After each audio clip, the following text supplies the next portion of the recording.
दीपक Singh allied science specialist medico science centre से। आज हम एक टॉपिक डील कर रहे हैं जो क्लिनिकल का भी है और पैथोलॉजी का भी है, बहुत इंपॉर्टेंट पार्ट है। डिफरेंशियल ल्यूकोसाइट काउंट ये लेबोरेटरी पैथोलॉजी से रिलेटेड है और क्लिनिकल पैथोलॉजी से रिलेटेड है। ये है क्या? ये डीएलसी। जैसा कि हम जानते हैं कि ब्लड सेल 3 तरह का होता है, RBC, WBC, platelets. RBC single type का होता है जो आरबीसी बोलते हैं, प्लेटलेट्स सिंगल टाइप का होता है जो प्लेटलेट्स है, लेकिन डब्ल्यूबीसी 5 वेराइटीज का होता है। 2 ग्रुप का होता है, ग्रेनुलोसाइट और एग्रेनुलोसाइट। ग्रेनुलोसाइट जो बोलते हैं उसमें आता है 3 गो, न्यूट्रोफिल, बेसोफिल और इसिनोफिल, और एग्रेनुलोसाइट में होता है मोनोसाइट और लिम्फोसाइट। खैर, लेकिन हमें यहाँ पर मेन बात डीएलसी की चलना है, यानी कि 5 सेल का हम लोग काउंट करते हैं। तो 5 सेल को काउंट ही करते हैं और इसको क्यों कराते हैं? तो डीएलसी को शॉर्ट में डीसी भी कहते हैं। जैसे लिखा जाता है जब टीसी डीसी, तो टीसी डीसी यानी टीएलसी डीएलसी, उसका मीनिंग होता है टोटल ल्यूकोसाइट काउंट और डिफरेंशियल ल्यूकोसाइट काउंट। तो सीधे टीसी का मतलब होता है टोटल काउंट, है ना। अगर सीधे कहीं पे अगर टीसी लिखा हुआ है तो टीसी का मतलब होता है टोटल काउंट, टोटल काउंट, है ना। अगर टीएलसी लिखा हुआ है तो इसका मतलब होता है total leucocyte count, total leucocyte count, है ना। लेकिन अब बात जो यहाँ पे आ रही है कि टीसी का मतलब तो कुछ भी हो सकता है। हम डब्ल्यूबीसी का भी कर सकते हैं, आरबीसी का भी कर सकते हैं और प्लेटलेट का भी कर सकते हैं, है ना।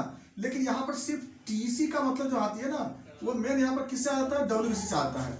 क्योंकि यहाँ पर जो मीनिंग जो होती है तो टीसी डीसी लोग लिखते हैं, टीसी एंड डीसी लिखते हैं, तो इसका मीनिंग क्या हो जाती है?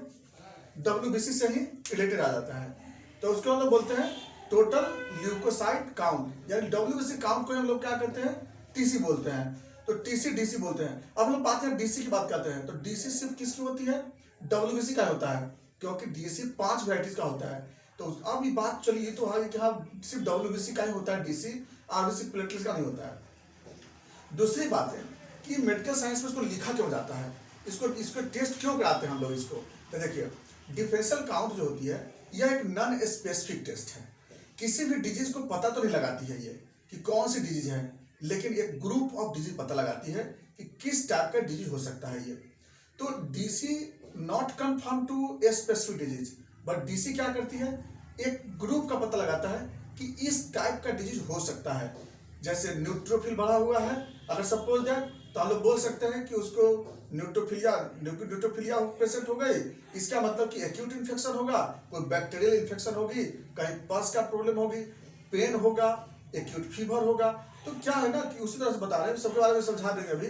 तो एक ग्रुप को पता लगाती कि ऐसा हो सकता है, लेकिन किस तरह किस बैक्टीरिया का इन्फेक्शन है ये कहना बड़ी मुश्किल होगी।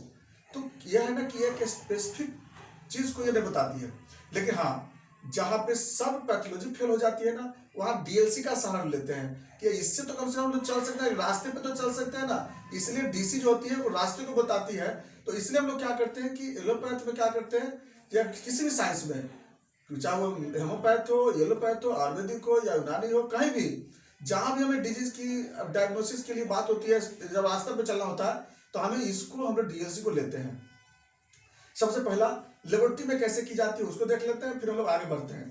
तो लेबोरेटरी में सबसे पहले अगर पेशेंट को डीएलसी लिखना होता है तो उसके लिए क्या करना होता है कि पेशेंट को हम लोग 1 ड्रॉप ब्लड लेते हैं, एक स्लाइड पर लेते हैं, है ना। 1 ड्रॉप ब्लड एक स्लाइड पर लेते हैं, और ये ब्लड चाहे तो हम लोग कैपिलरी से ले सकते हैं या ईडीटी ब्लड ले सकते हैं।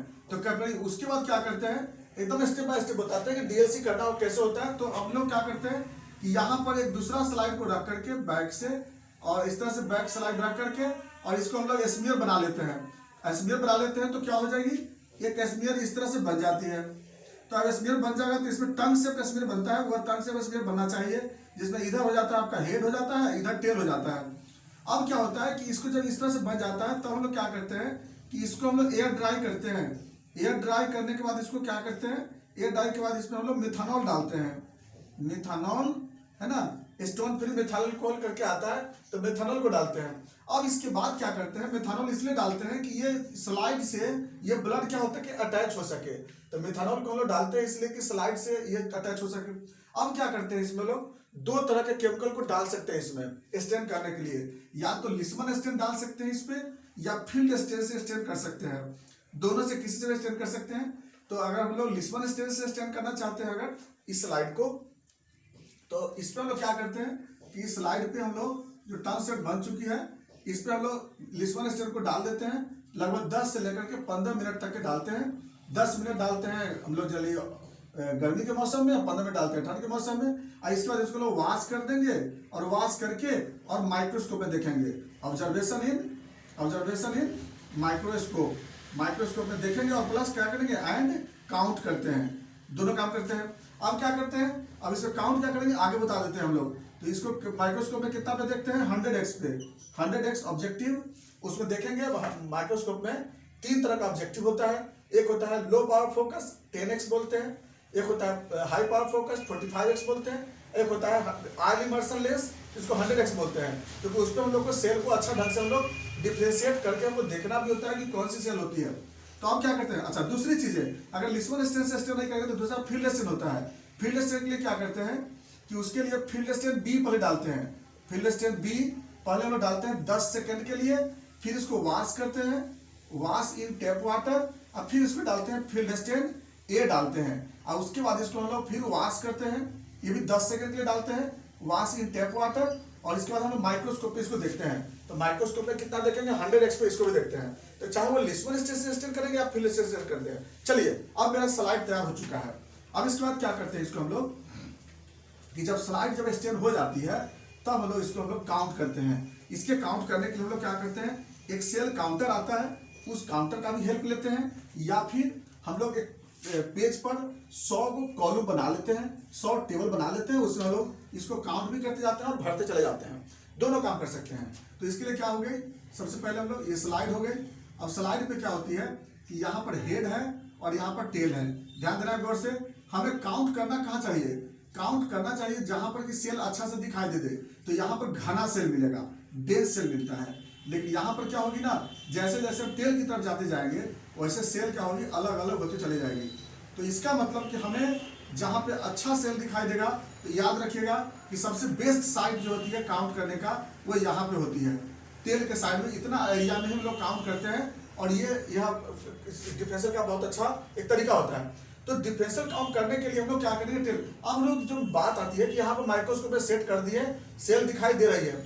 अब रूल क्या कहती है कि पहला रूल कि जो भी सेल हमें दिखाई दे रही है, देखिए अब ये इसको थोड़ा बड़ा कर दें हम लोग, अब सिर्फ हम उसको ले रहे हैं, इसको ले रहे हैं, किसको, इसको निकाले हैं। तो अब यहाँ पर फोकस लाए हैं, ये फोकस है, जो ऑब्जेक्टिव का फोकस है।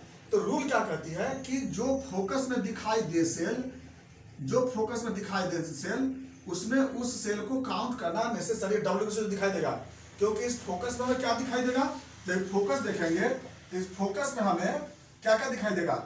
एक तो पर्पल कलर का सेल मिलेगा जिसमें कोई न्यूक्लियस नहीं होगा, उसको क्या कहेंगे, आरबीसी कहेंगे। एक मिलेगा आपको उसमें न्यूक्लिएटेड सेल मिलेगा जिसमें सिंगल न्यूक्लियस, उसका डबल न्यूक्लियस, बाइलोब, उसके बाद मल्टीलोब न्यूक्लियस, है ना। इस तो जहां ऐसा लोब वाला मिलेगा इसका मतलब डब्ल्यूबीसी है ना। तो अगर हमें प्लेटलेट मिलेगा, छोटा छोटा बहुत छोटा छोटा मिलता है प्लेटलेट्स, इस तरह का छोटा छोटा प्लेटलेट मिलता है, तो हमें डब्ल्यूबीसी काउंट करना है। तो हमें क्या करना है कि जो फोकस में डब्ल्यूबीसी मिलेगा उस सेल को हमें देखना जरूरी है।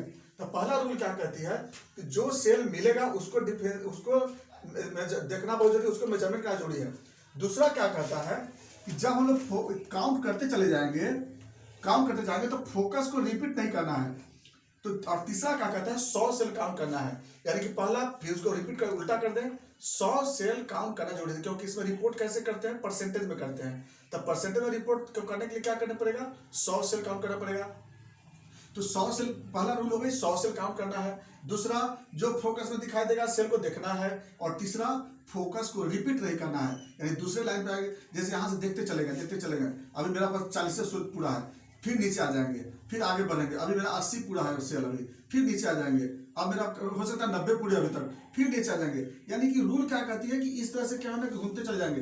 यानी हमें मेन एम क्या है, 100 सेल काउंट करना है। दूसरा फोकस में जो सेल दिखाई दे उसको पहचानना है, और तीसरा जो जिस लाइन को जा रहे हैं फोकस उसको रिपीट नहीं करना है। 3 बात याद रखना है डिफरेंशियल काउंट को करने के लिए।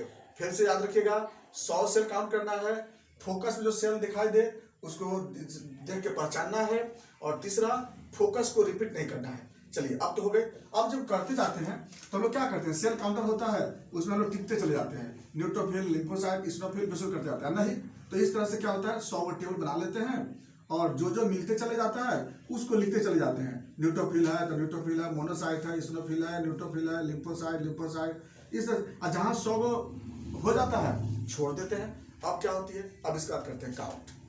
अगला प्रोसेस क्या करता है, काउंट। काउंट कर लिए, काउंट करने के बाद हम लोग देख लिए कि कितना परसेंटेज क्या है। आप देख काउंट जो देख लेते हैं तो उसको हम लोग रिपोर्टिंग कैसे तैयार करते हैं, जितना हमें मिल गया अब उसको देख लेते हैं हम लोग। बहुत आसान है इसको, है ना।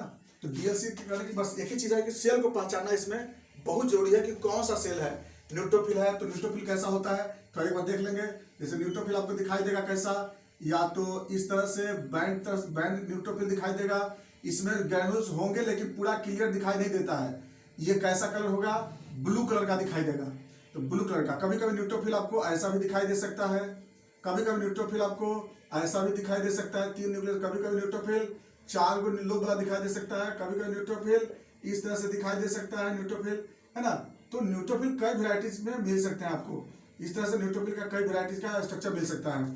इस सबको क्या कहेंगे, न्यूट्रोफिल या क्या कहेंगे, पॉलीमॉर्फ कहते हैं, न्यूट्रोफिल या पॉलीमॉर्फ। दूसरा मिलेगा आपको मोनोसाइट। मोनोसाइट का स्ट्रक्चर कैसा होगा, किडनी शेप न्यूक्लियस होगा इसका, kidney shape single nucleus, kidney shape single nucleus, और सबसे बड़ा सेल होता है, इसको क्या कहेंगे, मोनोसाइट कहते हैं। तीसरा में मिलेगा आपको बाइलोब का सेल मिलेगा, और इसमें ग्रैन्यूल्स भर रहेगा। तो कैसा ग्रैन्यूल्स रहेगा, पिंकिश ग्रैन्यूल्स रहेगा, पिंकिश ग्रैन्यूल्स, और इसको क्या बोलेंगे हम लोग, इसिनोफिल कहेंगे, इओसिनोफिल कहेंगे। चौथा सेल जो मिलेगा आपको बाइलोब का मिलेगा, बाइलोब सेल मिलेगा, और पूरा ग्रैन्यूल्स भर डार्क ग्रैन्यूल्स मिलता है, बहुत कम मिलता है, याद रखिएगा ये बहुत कम मिलता है डीएलसी में, माइक्रोस्कोप में। और इसको क्या कहेंगे, बेसोफिल कहेंगे, बेसोफिल कहेंगे। और एक मिलता है आपको सिंगल न्यूक्लियस का मिलता है, सिंगल न्यूक्लियस का ब्लू कलर का मिलेगा, इसको बोलते हैं लोग लिम्फोसाइट कहेंगे, लिम्फोसाइट। यानी 5 तरह का सेल मिलेगा आपको डिफरेंशियल काउंट करने पर, बड़ी गौर से देखिएगा।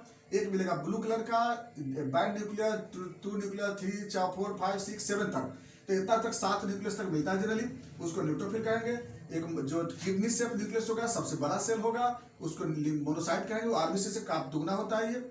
और तीसरा आपको डबल लोब का न्यूक्लियस होगा, लोब होगा, इसमें आपको पिंक ग्रैन्यूल्स होगी इसमें, इसको क्या कहेंगे हम लोग, इसिनोफिल कहेंगे। दूसरा बाइलोब होगी लेकिन उसका डार्क ग्रैन्यूल्स होगी, इसको क्या कहेंगे, बेसोफिल कहेंगे। और एक सिंगल न्यूक्लियस वाला होती है उसको लिम्फोसाइट कहेंगे। तो डीएलसी करने पे एगो ये वाला सब सेल, न्यूट्रोफिल का सेल और लिम्फोसाइट का सेल, ये 2 सेल ज्यादा मिलता है। किसी किसी स्लाइड में लिम्फोसाइट ज्यादा मिलेगा तो किसी किसी में न्यूट्रोफिल ज्यादा मिलेगा। चलिए अब तो ये तो हो गया मेरा काउंट। जब काउंट कर लेते हैं तो हम लोग रिपोर्टिंग करके उसको दे देते हैं। रिपोर्टिंग में हम लोग क्या करते हैं, एक तरफ नॉर्मल रेज लिख देते हैं और एक तरफ जो होता है बीच में रिजल्ट लिख देते हैं। और रिजल्ट जब मिलता है तब उसके बाद क्या होता है कि अब ये होती है पहचानना, ठीक है। जैसे मान लीजिए सपोज यहाँ पर लिखा हो रहेगा न्यूट्रोफिल, न्यूट्रोफिल, या रहेगा पॉलीमॉर्फ, पॉलीमॉर्फ, दोनों एक के नाम एक ही चार बोलते हैं, न्यूट्रोफिल मोनोसाइट। अब बीच में रहेगा रिजल्ट, रिजल्ट में जो रहेगा मान लीजिए सपोज जो भी रहेगा, इधर रहेगा नॉर्मल रेंज, नॉर्मल रेंज। तो मान लीजिए नॉर्मल रेंज यहाँ पर न्यूट्रोफिल के साथ लिखा हुआ 55 से लेकर के 65% लिखा हुआ है। और मान लीजिए न्यूट्रोफिल का रेंज क्या आ रही है, मान लीजिए हो सकता है क्या वैल्यू आ रहा है। दूसरा रहेगा लिम्फोसाइट, ये आपको जो भी रहेगा लिखा हुआ, और इधर रहेगा 25 से लेकर के 35% रहेगा। अगला रहेगा मोनोसाइट, मोनोसाइट, मोनोसाइट रहेगा, जो भी रिजल्ट रहेगा इधर रहेगा 3 to 8% रहेगा। इसके बाद इसिनोफिल, इओसिनोफिल, इसिनोफिल रहेगा, रिजल्ट में जो रहेगा इधर रहेगा 1 से लेकर 3%। यहाँ रहेगा बेसोफिल, बेसोफिल, बेसोफिल बीच में रहेगा रिजल्ट, इधर रहेगा 0 से लेकर के 1%। यहाँ रहेगा ब्लास्ट सेल, ब्लास्ट सेल, बीच में रहेगा रिजल्ट, इधर रहेगा आपको लिखा हुआ नील। तो यानी कि देखिए एक आपको 6 तरह का कॉलम मिलेगा डीएलसी में और 6 तरह का कॉलम भरना होगा। तो आप इतना याद रखिएगा कि रिजल्ट में पूरे सेल को जोड़ करके 100 होना चाहिए। इतना बात जरूर याद रखें, जब भी कोई पेशेंट रिपोर्ट दे, जब भी कोई लैब से रिपोर्ट आता है बाय द वे, तो ये तीनों सब सारे सेल मिला के कितना होना चाहिए, 100 होना चाहिए, क्योंकि ये परसेंटेज में रिपोर्ट आ रही है। एब्सोल्यूट काउंट का रिपोर्ट जाती है, हम बताएंगे आपको, नेक्स्ट वीडियो बताएंगे आपको एब्सोल्यूट काउंट के बारे में। लेकिन यहाँ पर जो है ना, हम लोग अभी डीएलसी की बात कर रहे थे, डिफरेंशियल ल्यूकोसाइट काउंट, तो यहाँ पे बीच में जो होता है ना, पूरा मिला के 100 होना चाहिए यहाँ पे। तो ये हो गया डीएलसी। अब डॉक्टर को क्या है, अब हमको देखना होगा, जैसे मान लीजिए न्यूट्रोफिल बढ़ा हुआ है, तो न्यूट्रोफिल बढ़ता कब है, एक्यूट कंडीशन में, पेन के केस में, trauma, burn, acute fever, abscess condition में न्यूट्रोफिल बढ़ता है। अब न्यूट्रोफिल घटता है, न्यूट्रोपिनिया, लेकिन याद रखिएगा कि डीएलसी में जो होता है ना, न्यूट्रोफिल घटा हुआ है, ये कंफर्म नहीं है, क्योंकि हो सकता है कि लिम्फोसाइट बढ़ा हुआ हो, है ना, तो लिम्फोसाइट बढ़ेगा तो वो घट भी ना करेगा, इसलिए घटा हुआ का कभी फाइंडिंग नहीं करना जल्दी, हम लोग देखेंगे उसको एब्सोल्यूट काम से देखेंगे। दूसरा लिम्फोसाइट बढ़ा हुआ आ रहा है तो क्या समझेंगे, या तो वायरस इंफेक्शन होगा, तो क्रोनिक इंफेक्शन होगा। अगला इस्नोफिल अगर बढ़ा हुआ किसी का आ रहा है, इसका मतलब क्या समझेंगे, पैरासाइटिक इंफेक्शन होगा, एलर्जी होगा, या फंगस इंफेक्शन होगा। अगर किसी का बेसोफिल बढ़ा हुआ है, इसका मतलब क्या होगा, ऑटो इन्फेक्शन होगा, या कोई और क्रोनिक डिजीज होगी। अगर ब्लास्ट सेल बढ़ा हुआ है, इसका मिला हुआ है, इसका मतलब क्या हो रही है, ल्यूकोमाइड रिएक्शन होगा, या ल्यूकेमिया होगा, या लिम्फोमा होगा। तो इस तरह से क्या होती है कि हम लोग अलग अलग सेल्स को हम लोग डिफरेंशिएट कर लेते हैं, और इस तरह से हम लोग एक ग्रुप पता लगाते हैं कि कौन सी डिजीज होगी।